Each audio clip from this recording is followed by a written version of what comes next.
দেখো বন্ধুরা, চাটনি কিন্তু একদমই কমপ্লিট, আঠালো হয়ে এসছে। আর বেশি গাঢ় করব না আমি।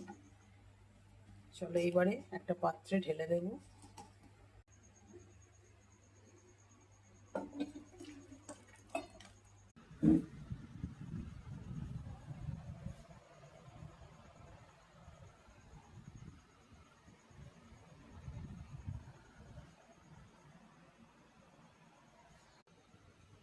চাটনিটা কিন্তু খুব অল্প তৈরি হয়নি, অনেকটা হয়েছে।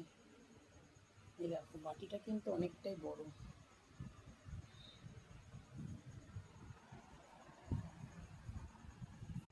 দেখো কালারটাও খুব সুন্দর এসেছে। কেমন লাগলো আমার ভিডিওটা অবশ্যই জানাবে। এই ফ্রুট চাটনি তোমরা এই পদ্ধতিতে তৈরি করে কিন্তু খেতে পারো, আর অনেক দিন রাখতে পারো সংগ্রহ করে।